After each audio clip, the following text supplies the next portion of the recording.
And now we have Bob Bader, a resident at North Shore Towers for 26 years. Many of you know him as an expert duplicate bridge player.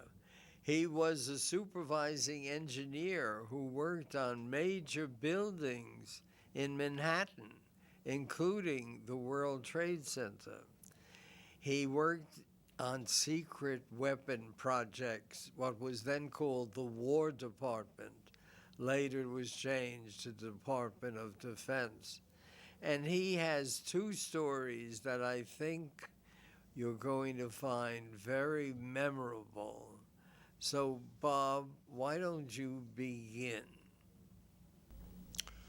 Thank you, Fred. Thank you for the wonderful introduction.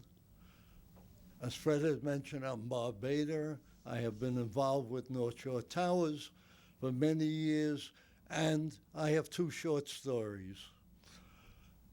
Pearl Harbor was bombed in 1941 by Japan.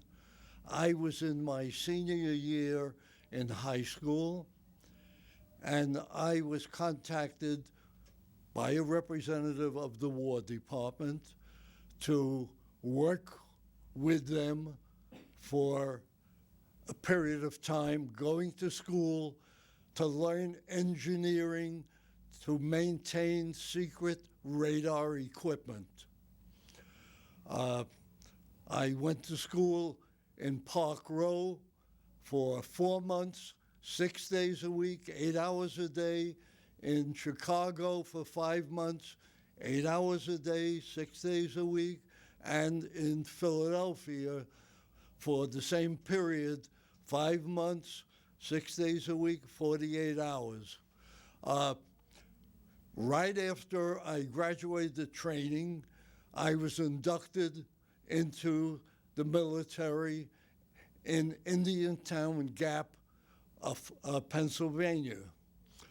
One of my assignments in taking care of the secret equipment was anytime a plane came down, my job, along with others, was to go out with a gun on my belt and to remove the detonator, because the pilot's instruction was to blow up the radar equipment so somebody would not get access to it.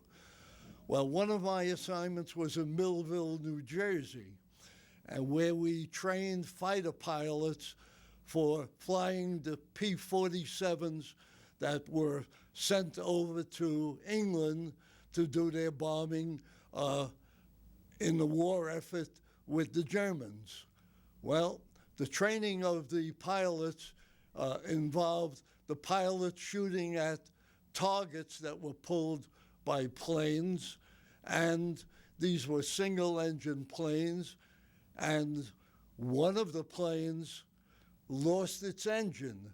When you lose an engine on a single-engine plane, that plane is coming down rather quickly. What actually happened, the pilot was coming down, he's looking for a clearing to land the plane, and he sees the poles with the electric wires, and he didn't want to go into the electric wires, and he diverted his plane. He went into a house.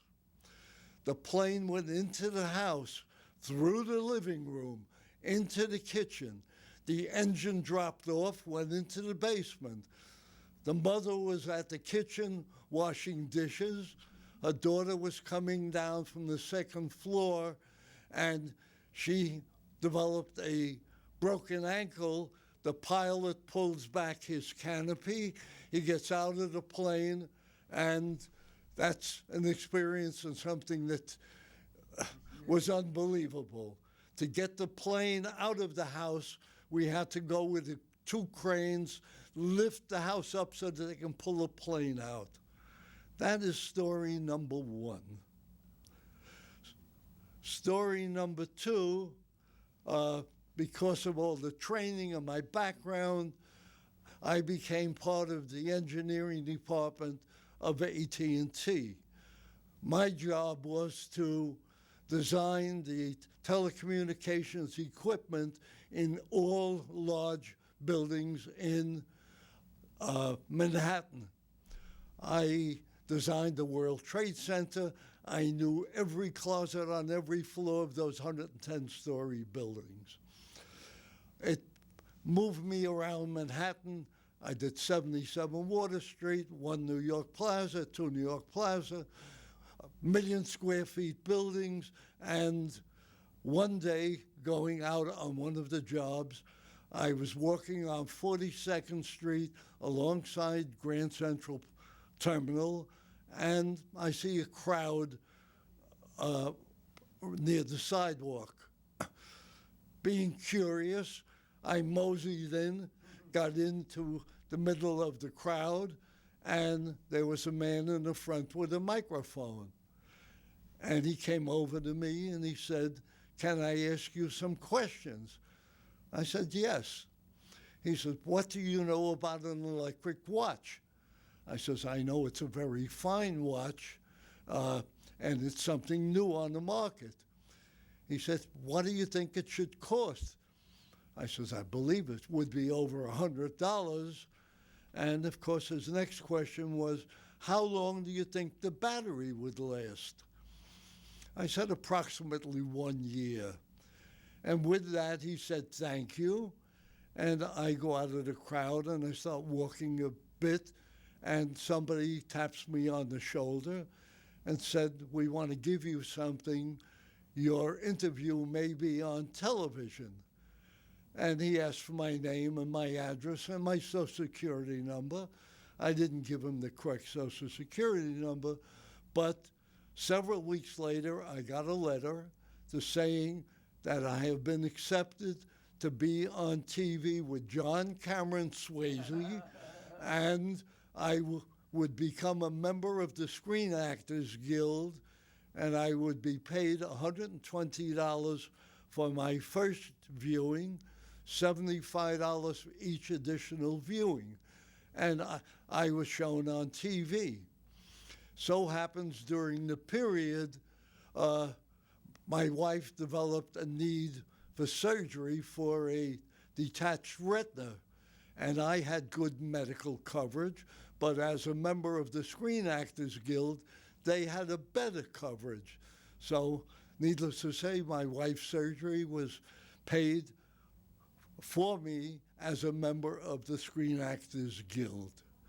I've had wonderful experiences in life, and thank you for listening.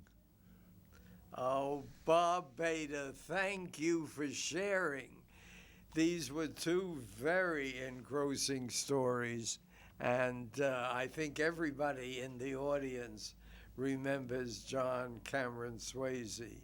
And many of them saw you in the commercial, but they probably don't remember you as well. But they do know you as an active member of the Life at North Shore Towers. Thank you very much, Bob Bader.